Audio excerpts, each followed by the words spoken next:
একুশ শুধু একটি দিন নয়, এটি ভাষার জন্য লড়াই, সৃষ্টিশীলতার এক অবিস্মরণীয় যাত্রা আর দেশের প্রতি অনন্য নিবেদন। সেই একুশের আলোয় যারা শিল্প, সঙ্গীত, নাট্যকলা, নৃত্য আর ব্যান্ড সঙ্গীতের মাধ্যমে আমাদের সংস্কৃতিকে উজ্জ্বল করেছেন, আজ তাদের হাতে উঠছে দেশের রাষ্ট্রীয় স্বীকৃতির মুকুট।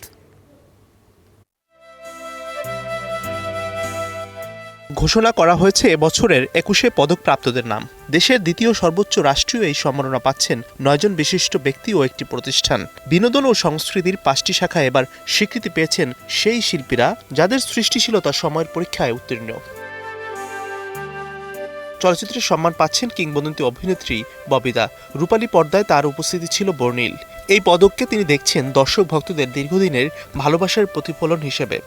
এটা গর্বের বিষয় এবং আমি অত্যন্ত খুশি হয়েছি।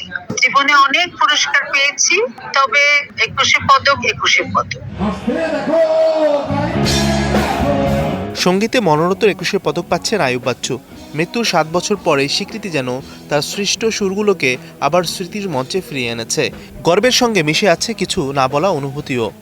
শুনে আমার খুব কষ্ট লাগছে, তো আমি চুপ করে স্তব্ধ হয়ে বসেছিলাম। দুজন যখন আমাকে বলছে, সেই জন্য আমার অনুভূতিটা বলতে পারবো না, কারণ নিজেও অসুস্থ, বাইরের থেকে আসছি। ভালো লাগলো খুব, সম্মান তো দিল অন্তত শিল্পীদেরকে আস্তে আস্তে।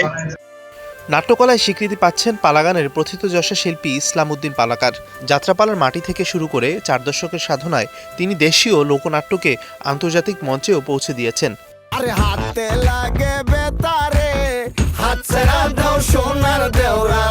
নৃত্যে সম্মাননা পাচ্ছেন অর্থী আহমেদ। এদিকে নতুন ইতিহাস গড়েছে জনপ্রিয় রক ব্যান্ড ওয়ারফেস। প্রথমবারের মতো কোনো ব্যান্ড ২১শে পদক পাওয়ায় স্বীকৃতি পেল দেশের ব্যান্ড সঙ্গীতের দীর্ঘ পথ চলা। অন্যরকম একটা অনুভূতি এটা প্রকাশ করতে পারবো না।